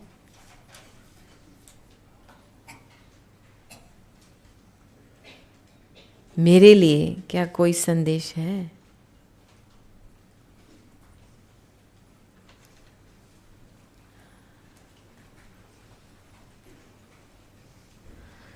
तो अभी मैं आपको तरीका बताती हूँ, विधि बताती हूँ, किस तरीके से आपको ये वार्तालाप शुरू करना है। ठीक है, अभी इस कुर्सी को मेरे तरफ घुमाओ।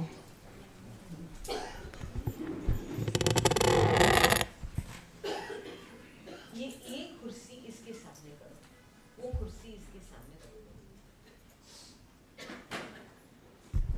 अच्छा, हम अभी डेमोन्स्ट्रेट करेंगे कैसे करना है। ठीक है, आपको घर बैठे ये होमवर्क करना है, टाइम निकाल के शांति से करेंगे ना। एक माहौल क्रिएट करो, थोड़ा योग में बैठो, अपनी संपन्न अवस्था को आह्वान कीजिए, और फिर जब वार्तालाप शुरू करेंगे ना, मैजिक होगा। क्योंकि वार्तालाप के बिना आप इसको बेस्ट फ्रेंड बनाएंगे ही नहीं। तो मैं अभी बताती हूँ। तो एक कुर्सी लेनी है, ठीक है, ऐसे सामने रखना है। हम अपना पेन पेपर नोटपैड, वो माइक,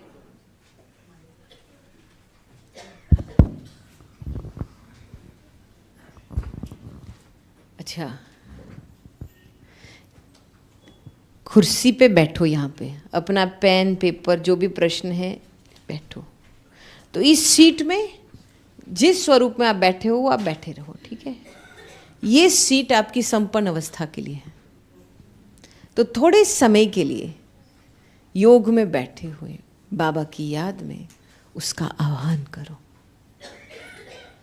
उस देवता का आह्वान करो, अपनी संपन्नता का आह्वान करो। वो फीलिंग आ जाएंगी, उसको बिठा दो वहां पे। फिर यहां से, इस सीट से आप प्रश्न पूछो पहला प्रश्न क्या है? आप कौन हो? शांति से काम लेना है। प्रश्न पूछ के फिर ये पेन पेपर इधर छोड़ के यहां बैठना है और उस संपन्न अवस्था में बैठ जाओ और शांति से, धैर्यता से देखो जवाब क्या आ रहा है। और जैसे जवाब आता है ना, उठ करके यहां बैठ करके फिर यहां लिखना है। समझ में आई बात? इधर जवाब लिखना है, फिर शांत हो जाओ। फिर दूसरा प्रश्न पूछो। दूसरा प्रश्न क्या है? मुझे आपके बारे में क्या जानना चाहिए? शांति से पूछो उसको। इसको दोबारा आह्वान करो। उठो, इधर बैठो, उस अवस्था में बैठ जाओ और धैर्यता से, शांति से ऑब्जर्व कीजिए जवाब क्या आ रहा है। और जैसे जवाब मिले तब फिर क्या करना है? यहां बैठ करके पेन पेपर लेकर के यहां लिखना है। क्लियर है ना? ये कर सकेंगे आप? इसका बहुत बहुत बारी सारे विश्व में हमने जब भी ये कराया है ना, अपनी संपन्न संपूर्ण अवस्था के साथ वार्तालाप, बहुत मैजिक आया है सच में। कईयों के प्रश्न जो अंदर थे, दुविधा थे, इस वार्तालाप से खत्म हो जाता है। क्योंकि आपकी संपन्न अवस्था आपकी बैकबोन है ना, वो भी एक आदि अनादि अवस्था है ना। सबसे मजबूत अवस्था तो वो है। ये जो बीच वाली अवस्था है वो तो रावण की प्रॉपर्टी है ना। और क्या है, मैंने जब पहली बारी किया था ना ये वार्तालाप, तो ऐसे उठ बैस करते हैं ना, यहाँ उठो फिर बैठो और फिर उठो और फिर बैठो, तो देह भान में होते तो थक जाते हैं ना थोड़ा, और इतना उठ बैस करना होता है। तो वो भी इसको प्रश्न पूछो, मुझे थकावट क्यों आती है? पूछ लो ना, क्या हर्जा है। लेकिन आप ये वार्तालाप आत्म अभिमानी सीट पे बैठ करके करेंगे ना, मैजिक दिखाई देंगे। मुझे आपसे कराना था लेकिन जगह नहीं है यहाँ पे, तो सभी करेंगे ना। हाथ ऊंचा करो, कौन करेगा? अच्छा, इनका फोटो खींचो, है ना? हाँ, कोई फोटो ले लो मोबाइल फोन से, जल्दी फोटो ले लो। हाथ ऊंचा करो। अच्छा, कैमरा वाले कैमरा कराओ, सभी का हाथ ले लो, फोटो खींचो और सभी का हाथ ले लो ऊंचा, बिल्कुल जो ये वार्तालाप करेंगे। अभी सभी को दिखाई देता है, दीदी का नाम सभी के पास आएगा और दीदी को रिजल्ट देना है आपको, ठीक है? क्या आप बोलो, किसी से और लिखवा दो। लिखना नहीं आते, नो प्रॉब्लम, नो प्रॉब्लम। लेकिन आप वो वार्तालाप तो कर सकते हैं ना, जवाब तो आएगा ना, नो इश्यू। ये तो लिखने का क्या है कि हम एक आपको कंसंट्रेट के मात्र, लेकिन आप वार्तालाप तो कर सकते हैं। मेन बात है वार्तालाप शुरू करने का ना, हाँ, रियलाइजेशन आएंगी ना आपको। तो आप अवश्य ये प्रैक्टिस करना। इसको वापस कर दो, ठीक है? हाँ, करेंगे ना आप? रियली मैं आपको बताती हूँ ना, मैजिक होता है इस वार्तालाप से, मैजिक होता है। आप अपनी सीट पे बैठ करके उठेंगे, बैठेंगे, उस रूप को धारण करके आप इंतजार करो जवाब क्या आ रहा है उससे, क्योंकि ये विजडम आपके अंदर में है। बताइए,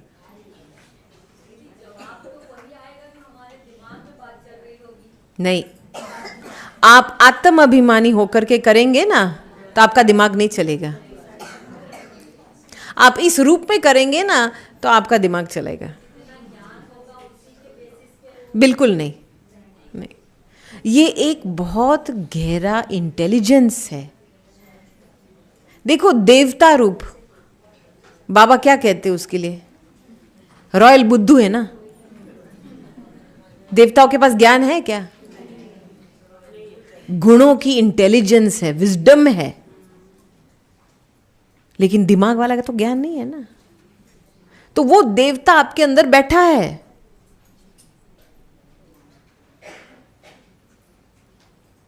समझ में आई बात? लेकिन कंडीशन ये है सीट पे बैठ के वो वार्तालाप करनी है। कितनी श्रेष्ठ हस्ती है ये, और उसके साथ ऐसे वैसे तो नहीं बैठेंगे ना। ये आप कौन सा टाइम पर करना है? प्रैक्टिकल क्वेश्चन पूछा। अच्छा, प्रैक्टिकल क्वेश्चन पूछा। हाँ, मैं समझती हूँ निमा शाम का जो टाइम होता है ना, कहते हैं ना 6 से 7:30 बजे में, ये आधा घंटा 40 मिनट लगता है इसके लिए। लेकिन अच्छी तरह से शांति का वातावरण हो, थोड़ा अच्छा म्यूजिक बजाओ, ठीक है, उसका माहौल क्रिएट करो, शांति से वार्तालाप करो, और आप मैजिक देखेंगे सचमुच। और फिर आप दिव्या दीदी के पास आकर के रिजल्ट बताना, करेंगे ना? दीदी को रिजल्ट बताना इसका। बहुत मजा आएगा। और एक बारी ये कम्युनिकेशन शुरू हो गया ना, चैनल जैसे कोई वीआईपी के साथ एक चैनल खुल गया ना, तो फिर बार बार वो काम में आता है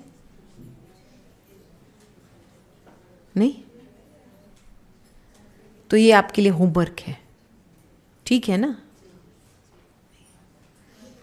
ओके, अच्छा, और किसी का कोई प्रश्न है?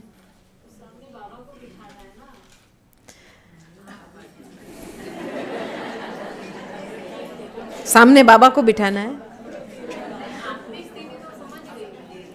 आत्मिक स्थिति में स्थित रहेंगे जब बाप की याद रहती है, लेकिन बाबा तो है ही साथ में, लेकिन अपनी संपन्न अवस्था का आह्वान करना है। जो आदि स्थिति थी उसको आह्वान करके रखना है ना वहां पे। जब उसका आह्वान नहीं करेंगे, देखो आप बाबा का आह्वान करते हो ना, इसीलिए तो बाबा आता है ना। तो वैसे ही संपन्न संपूर्ण अवस्था का आह्वान करो ना। आपने आह्वान किया नहीं तो आएगा कैसे? ये प्रैक्टिकल आप करके देखो, रियली इसका बहुत फायदा होता है। अभी वर्तमान समय की जो पुकार है बच्चों के लिए, समय हमको कह रहा है अभी चलने का समय नहीं है, दौड़ने का समय नहीं है, उड़ने का समय है।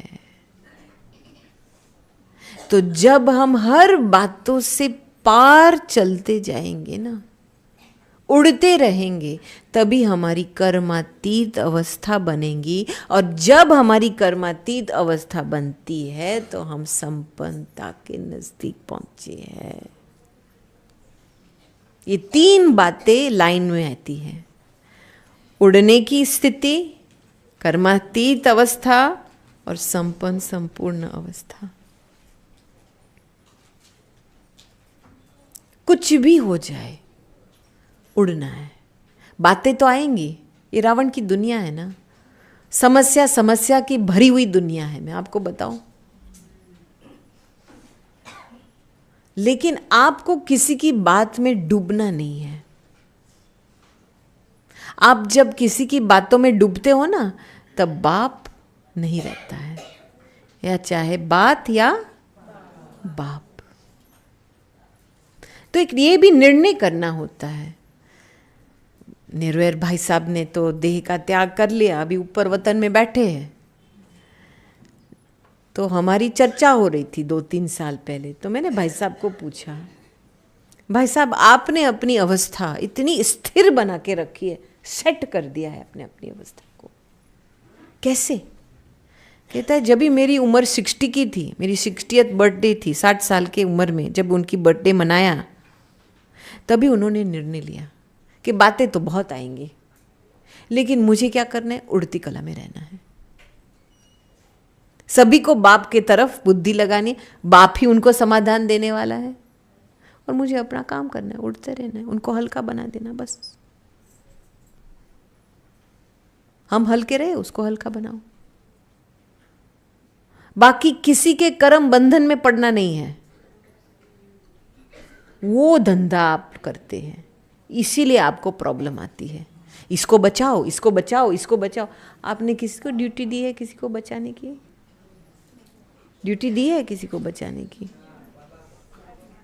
ये तो भगवान का काम है। आपको ड्यूटी दी है अपनी अवस्था बनाने की। अवस्था बनाएंगे तब आप औरों को मदद कर सकेंगे ना। प्लेन में क्या बोलते हैं? पहले अपने आप को ऑक्सीजन दो, सीट बेल्ट दो, फिर दूसरे को मदद करो ना। और यहाँ पे बिना सिक्योरिटी से, बिना ऑक्सीजन से डूबे वाले को बचाने की कोशिश, आप खुद ही डूब जाते हैं। क्या करे बहन जी, क्या करे, हम भी खो गया है ना ऐसे। पहला स्व सेवा में विश्व सेवा समाई हुई है ना। तो ये बहुत जरूरी है। कुछ भी हो जाए, उड़ती कला में रहना है। माइंड नहीं करो, कोई किसी चीज का संबंध व्यवहार का असर नहीं लो। वो इफेक्ट पड़ता है ना, असर पड़ता है ना, तो धीरे धीरे उस असर इफेक्ट पड़ने से डिफेक्ट बन जाता है अंदर, और फिर डिफेक्टेड मूर्ति बनते हो आप। डिफेक्टेड मूर्ति की पूजा तो नहीं होती है? होती है क्या? नहीं होती है। अच्छा बताइए आपका प्रश्न।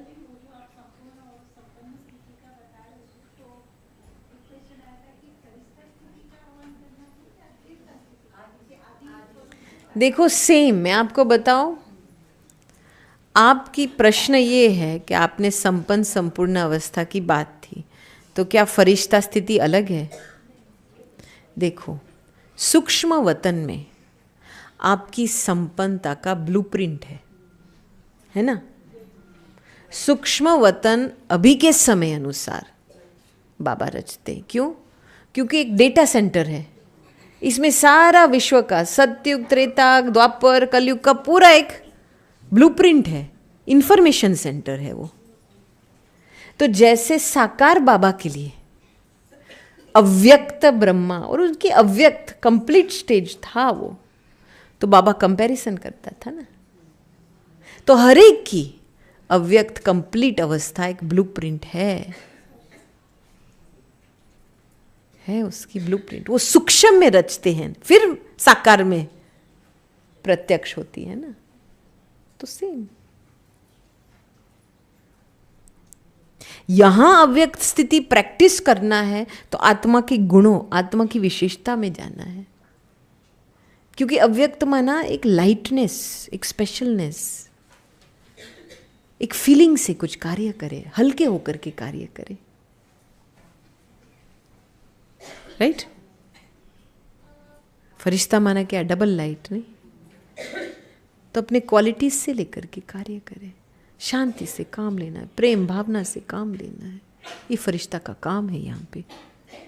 लेकिन हमारी संपन्न अवस्था की एक इमेज बनी है, जैसे साकार बाबा। तो साकार बाबा भी ये करते थे सवेरे सवेरे अमृत वेले के बाद। एक तो प्राप्तियों का चार्ट निकालते थे, क्या प्राप्ति मिली है शिव बाबा से, और दूसरा मेरे और उसके बीच में क्या अंतर है। ब्रिजेंद्र दादी प्रश्न लेके जाती थी, ट्रांस में पूछते थे, और बाबा का शुरू से लेकर के खुद के साथ वार्तालाप करना, ये एक आदत बनी थी ना। नहीं, बाबा लिखते थे ना, अपने मन, बुद्धि, संस्कार, दरबार रखते थे ना, चेकिंग करते थे। तो एक है कॉन्वर्सेशन करना, कम्युनिकेशन करना, दूसरा है चेकिंग करना। इन दो बातों से आप अपने आप को संपन्न बना सकते हैं।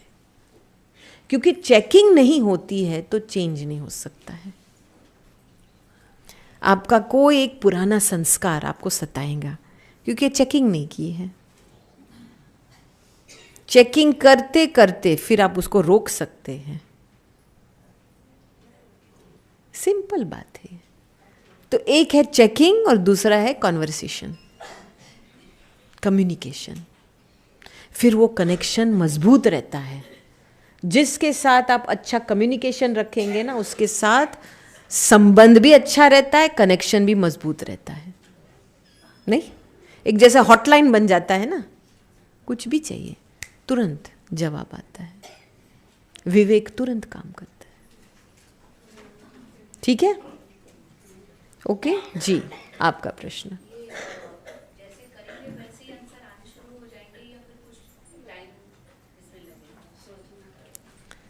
देखो, आप आत्म अभिमनी अवस्था बिल्कुल डिटैच होकर के वार्तालाप शुरू करो। हमने आपको प्रश्न दे दिए, कोई एक्सपेक्टेशन से काम नहीं शुरू करो। जब भी हम संबंध में बैठते हैं तो मैं समझती हूँ आपके साथ बैठी हूँ तो मैं आपके साथ एक्सपेक्टेशन लेकर के बैठी हूँ, तो क्या आपका जवाब मैं सुन सकती हूँ? मेरे मन में जो बातें हैं वही चलेंगी ना। इसलिए मैं कह रही हूँ पहले अपने सीट पे बैठो। सीट में बैठने से मन में धैर्यता आएंगी आराम से। फिर उस अवस्था में बैठ करके देखो क्या जवाब आता है, नेचुरल उसको बनाओ। ठीक है, अच्छा, किसी और का प्रश्न? आप खड़े होकर के पूछो, थोड़ा बड़ा आवाज से पूछो।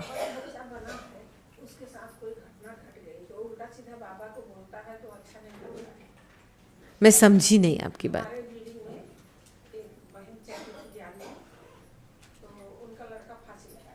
हम लोग गुरुवार का दिन था, हम 2-3 बहनें आए, जैसा बिल्डिंग में एंट्री किया तो देख से लगी चिल्लाने, अरे हम भी बाबा के यहाँ जाते बहन, बाबा क्या किया, कहाँ था बाबा, क्या किया, मेरा बच्चा मर गया, ऐसे वैसे बोला।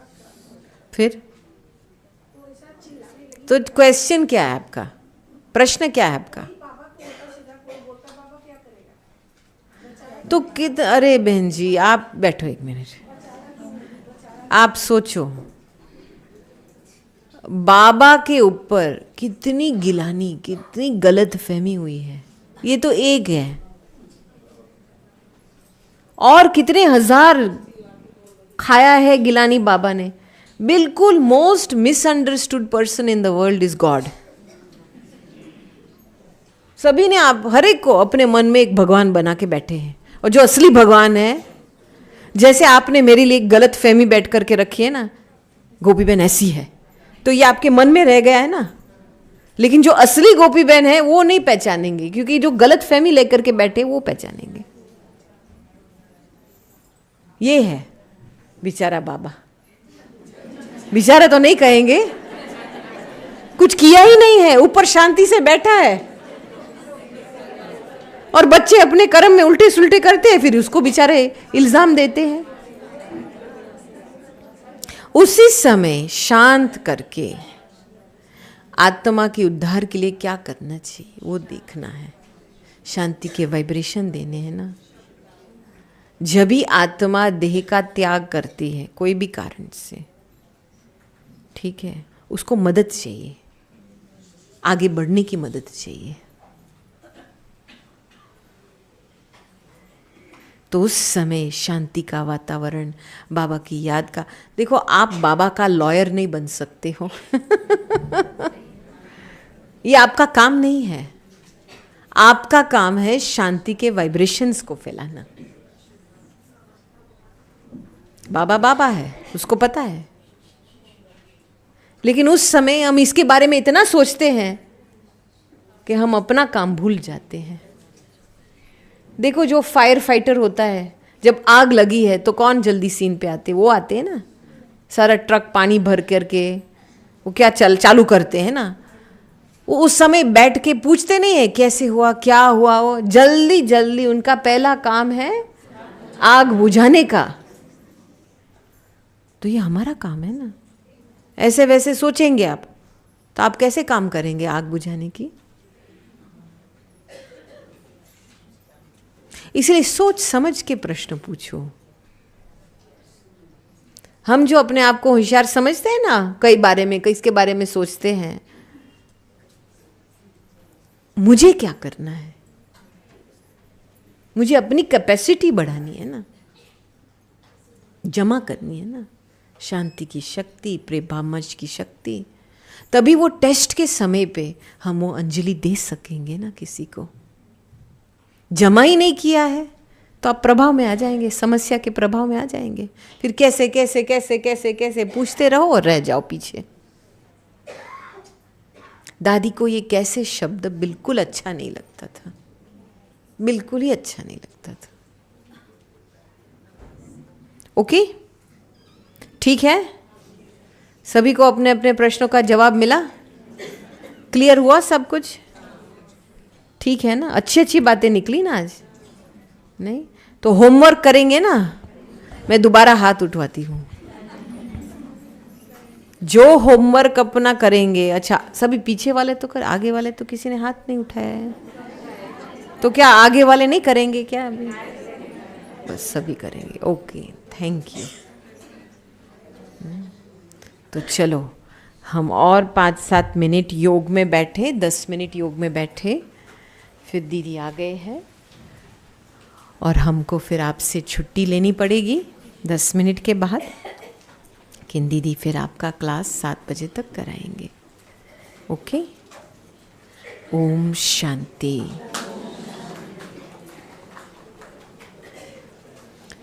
अच्छा, अभी बिल्कुल अपने आप को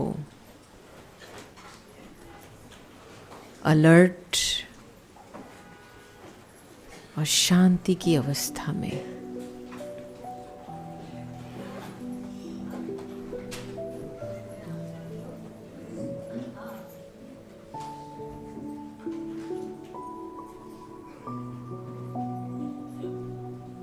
अभी थोड़े समय के लिए आप मन में वो सीन इमर्ज करो जब पहली बारी बाबा की पहचान हुई।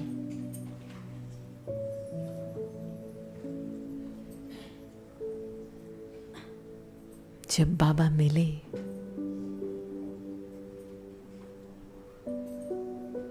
उस सीन, उस भावनाएं को अपने मन में इमर्ज कीजिए।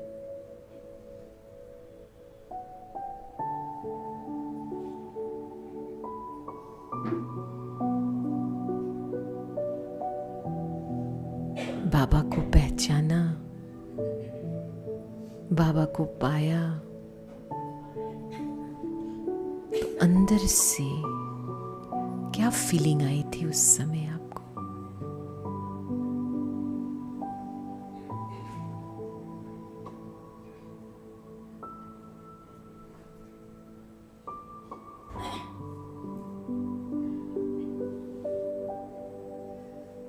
उस फीलिंग में चले जाओ।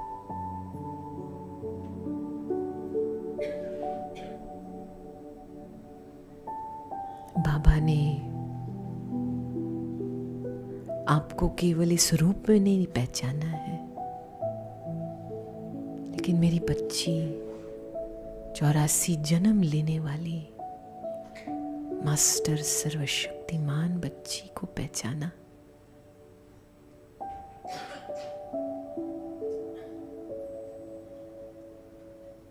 बाबा मेरा आदि मध्य अंत को जानता है।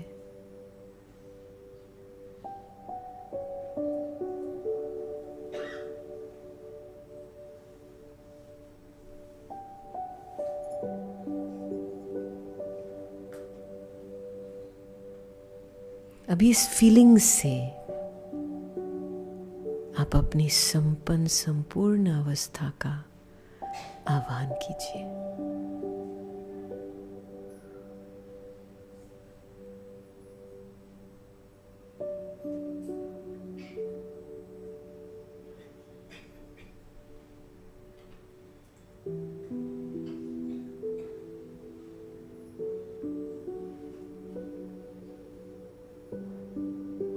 इतना न्यारा प्यारा स्वरूप है।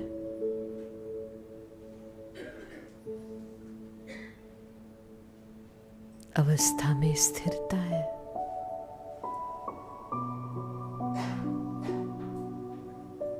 बोल में मिठास है।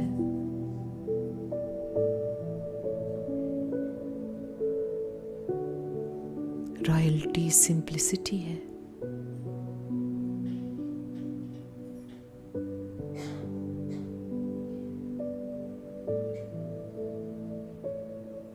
बाबा ने इस देवता को पहचान लिया।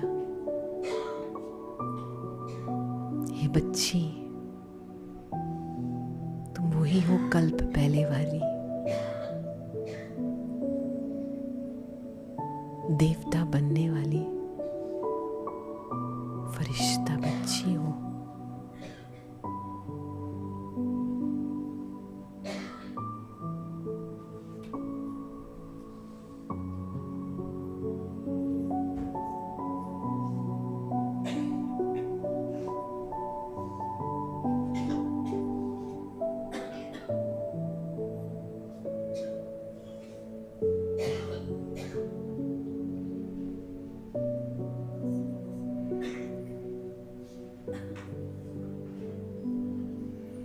तो उस आदि रूप को याद करो।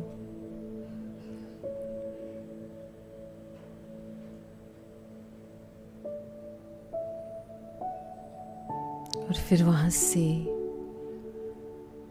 पूजनीय रूप को इमर्ज करो।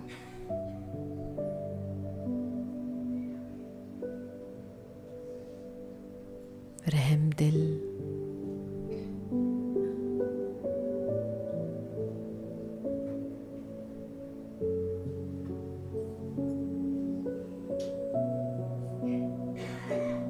और फिर अपना ब्राह्मण रूप में आ जाओ।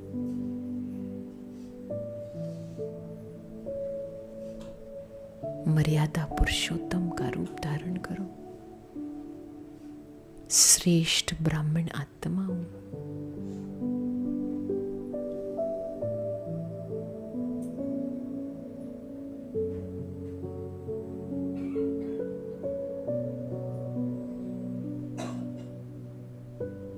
और फिर एक सेकंड में फरिश्ता बन जाओ।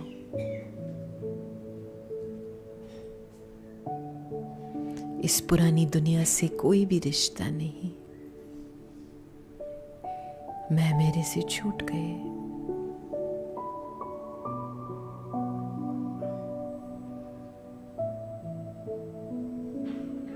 डबल लाइट बन गए।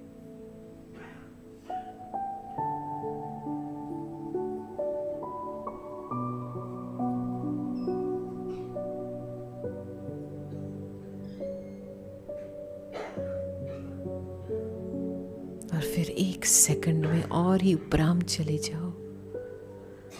परम धाम अपने घर में मौज नाओ और बिंदु बन जाओ।